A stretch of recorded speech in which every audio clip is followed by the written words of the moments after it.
You mentioned people coming into the Mater Hospital with all sorts of problems as a result of things like cannabis or whatever, and we were chatting a little bit about this over lunch.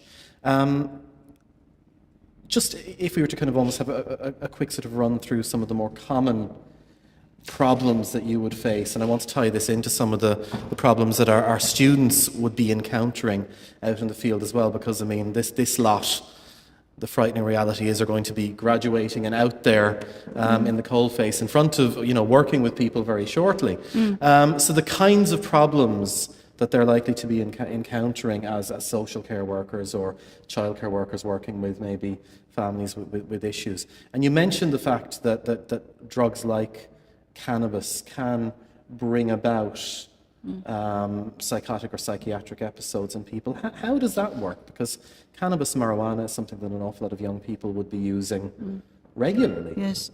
There are a group of people who have a vulnerability to psychiatric illness, to the severe psychiatric illnesses. There may be a family history, or if they metabolize their dopamine in a particular way, they're more vulnerable. Dopamine is a brain substance that's linked to, it's one of the neurochemicals in the brain, and there are two ways of it being broken down in the body. And if one particular system predominates in an individual, they're at greater risk of psychotic illness. And cannabis is a risk factor for that group, is risky and dangerous for that group. For other people, it's fine, but because you don't know which group you belong to. If you have an already pre-existing psychiatric illness, like depression, like anxiety, like bipolar disorder or schizophrenia, you're at a much higher risk of relapsing and destabilising if you take cannabis. We see them in the accident department in the Mater Hospital where I work very regularly. So cannabis isn't just, like drinking water. For some people, it's a dangerous drug, and there are quite a number of studies now demonstrating that it can actually trigger psychotic episodes in some people, not in everybody, and don't misunderstand me, but in some people it can be a very dangerous drug, as can cocaine. Cocaine is actually extremely dangerous. Very dangerous, because when people become psychotic, by psychotic I mean losing touch with reality and hearing voices and getting false beliefs, paranoid ideas perhaps. And when that happens with cocaine, people often become very, very aggressive and become very, very paranoid. So if somebody looks at them, they think they're about to be murdered, and they get very frightened and can often act on those impulses. I had a young boy of 17 recently, who lived at home with his mother and his brother and sister. And he was abusing cannabis regularly. And one night, and he was getting a bit anxious and jittery, his mother noticed. And one night, there were neighbours across the way who were taking drugs. He went and got some cocaine. And the following day, he attempted to stab his mother. And she called the guards, who brought him into the station. And I was the duty consultant. I had to go down and see him.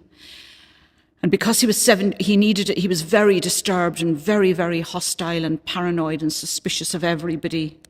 Thought the station was being bugged and thought it was going to blow up and that people were trying to murder him. And we had to get him into hospital. And because he was only 17, we couldn't bring him. He wouldn't come into hospital. I didn't think that the problem was his at all. He wouldn't come into hospital, and under the Mental Health Act, we couldn't bring him into hospital because he was underage. So we had to go into court to get a court order one evening at 6 p.m. to get him in, and he had to, that was the mechanism we had to use. So we had to go into court, get a high court judge out, make the order, and then get him up to hospital. And it took him about 2 weeks. He was fine. He went home on his medication, but then started abusing drugs again. So he's been in and out of hospital since then, and I have no idea what I'm going to do he just keeps abusing drugs. You also were chatting to me over lunch about the head shops, which are in the media an awful lot lately, from people firebombing them and things like that Yes. for all sorts of reasons. But some of the substances that are for sale there can have a similar impact on people. Yes, we did an audit the week before last of the number of people with various conditions coming through the accident department that we in psychiatry were seeing, and there was one day. It was last Monday, not this Monday gone, the previous Monday. We saw 12 people from head shops in one day. Unwell, psychotic or anxious or very agitated, various problems. And some of them as well as having psychiatric problems. One of them had a series of fits, so had to be seen by the neurologist as well because they were fitting after methadone. Having seizures. Yeah. So they're really very dangerous. And there are two groups of people. I mean, people who would previously have maybe used cocaine, gone out and bought street stuff, are now going to the head shops and buying because it's a lot cheaper to buy them in head shops. And head shops are open from sort of 10 in the morning until 4 a.m. So there's a long period of the day when you can just go into the shop and buy these substances legally. But so they're the addicts in the past who would have abused cocaine and LSD. But the other group of people that are using them that I deal with are my patients, because they're saying, they're legal drugs. Why shouldn't I take them? They're not dangerous. And we've had, just the day before yesterday, I had a man come in, he'd been a patient of mine for about 15 years. And he hasn't been in hospital for about 10 years. And he's recently started going to the head shops twice a week. He spends €10 twice a week in the head shops. And the other night, he'd been to a head shop during the day, took his medication and threatened to rape and mutilate his wife. And she called the Gardaí and he was brought in to us. And within 24 hours, he was fine again because he had excreted whatever it was he had taken from the head shops, and his symptoms had settled. But he hadn't been in for 10 years until he started going to the head shop. So again, it's a case of a vulnerable person using something that at the moment is legal. The issue is, I think, that we have a culture in Ireland where there would be a large demographic, I think generally among the young, but nevertheless it's out there, who feel that using these drugs, things like, cocaine, marijuana, the stuff from the head shops, and drugs, ecstasy, things like that these are just the exact same as using something like alcohol. That just as there is a minority of people who will be badly affected by marijuana or by methadone, similarly there are a minority of people that will be extremely badly affected by alcohol, who will develop an addiction or who will become violent or whatever.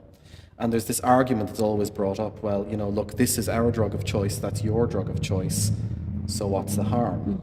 Sure. I mean, how would you respond to an argument like that? I mean, it's a valid point. I think that the reality is that if alcohol had only just appeared on the market in the same way, or say in the past 20 years had only just become widely available, we'd be having the discussion about alcohol. Should it be legalised or not? Should it be decriminalised or not? The problem is that alcohol has been around for a lot longer, and I think putting the genie back into that bottle would be very difficult. We also know, of course, now that people don't use alcohol wisely in this country. We have the highest rate of binge drinking among our young people in Europe, with pretty severe consequences. We certainly know that alcohol is closely linked to suicide in this country. Alcohol needs to be treated with great respect. But it is legal, it's there, there's nothing we can do about that. I think, though, we shouldn't be thinking of going down the same route with these other drugs, because that would be another substance for people to get high on. And,